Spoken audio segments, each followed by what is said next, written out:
Halo sahabat, bagaimana kabarnya?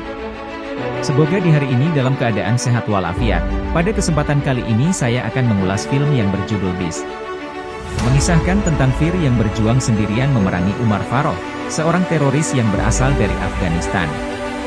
Oke, tidak berlama-lama lagi, ayo kita mulai alur ceritanya.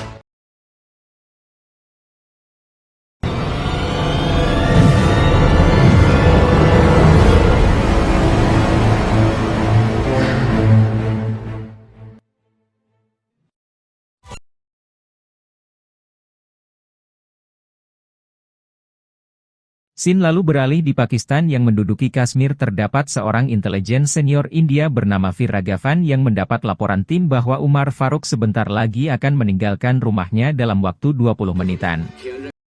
Namun kabar buruknya, mereka tahu mata-mata India ada di departemen, mereka telah mengambil alih semua gedung, jadi operasi penjebakan Umar Farok ini pun dibatalkan. Fir tak bisa membiarkan operasi ini dibatalkan begitu saja. Apalagi dia sudah melakukannya selama 3 bulan. Silahkan berusaha semampunya melanjutkan operasi yang sudah ia rencanakan mata-matang.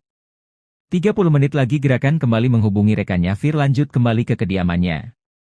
Gimana anak buah Umar sudah ada di sana? Tanpa takut Fir enggan ikutan baris dan malah membuka ranselnya untuk merakit sebuah sistem yang bisa memutus sinyal. Setelah memastikan sinyal HP anak buah Umar menghilang, Fir lalu menghajar mereka. Pertarungan sengit masih berlanjut di luar ruangan yang singkat cerita berhasil melawan mereka semua tanpa lecet sedikit pun. Karena saraf dibutuhkan hidup-hidup, Fir menargetkan kendaraan saraf sayangnya saat Fir diperintahkan untuk menembak kendaraan. Joy, seorang anak kecil kesayangan Fir, ikut menjadi korban karena mengejar sebuah balon fire. Thea menyangka Zoe harus meninggal di tangannya sendiri. 11 bulan cepat berlalu, namun perasaan bersalah itu berefek dalam diri Fir sampai sekarang.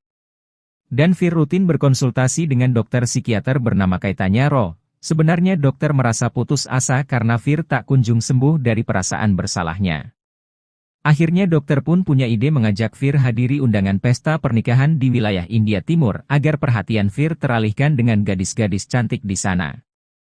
Meskipun banyak wanita, Fir tak tertarik dengan mereka sampai tiba-tiba seorang gadis cantik bernama Priti menggandeng Fir dan membandingkan Fir dengan orang yang baru saja dijodohkan untuknya. Dokter kira Priti sedang merayu Fir, jadi dia menitipkan Fir pada Priti agar Fir tak tersesat.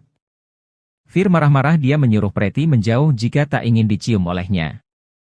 Namun melihat Priti menari dengan gemulai tanpa sadar, Fir juga ikut ke bawah. Suasana berhenti setelah mendengar seorang anak kecil yang sedang menangis. Fir mencari sumber suara, tak disangka Fir menendang seorang ayah yang sedang bermain dengan putrinya.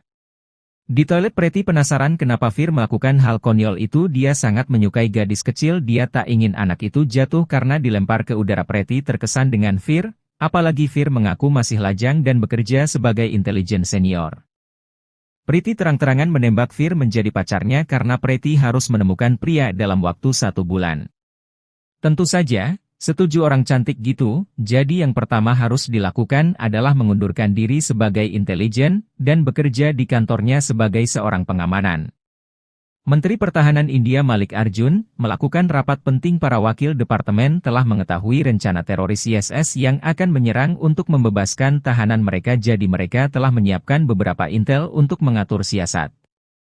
Mereka panik karena masing-masing departemen tak mengindahkan perintahnya untuk menghentikan operasi hingga dia izin ke toilet. Dia adalah pengkhianat bangsa di balik rencana penyerangan itu dengan adanya tujuan.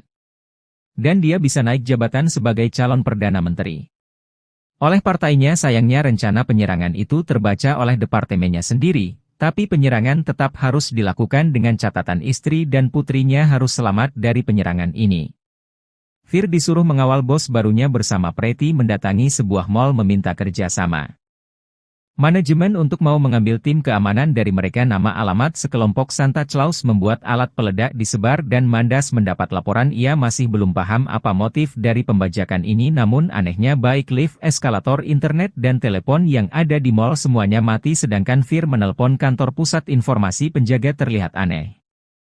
Selamat dari ketegangan ini, pura-pura panik mendatangi kantor Departemen Keamanan Pusat. Dia mengkhawatirkan para warga yang terjebak di sana, terutama istri dan anaknya pun juga ada di mal itu. Hussein menelpon departemen jika ingin para tawanan selamat maka Umar Farok harus dibebaskan. Sebagai pemimpin mari menjawab seandainya yang kamu tawan mencapai 15.000 orang mungkin saja Umar Faruk langsung ku lepas. Tunggu 15 menit ku tanya dulu atasanku maunya gimana mari bertanya keputusan itu pada Malik Arjun. Malik pura-pura setuju dengan apapun keputusan Mari Mandasi meminta bantuan markasmu saat Israel Daniel Barnea direktur untuk membantu mereka melacak tim teknis ISS akhirnya mereka bisa menelpon kontak Siragapan Mari meminta bantuan Fir namun Fir sudah terlanjur kecewa dengan Mahri yang pernah mengkhianatinya lagi pula Fir sudah mengundurkan diri dari departemen. Motif ISS membajak mall ini adalah untuk mengeluarkan Umar Faruk. Jadi mari kembali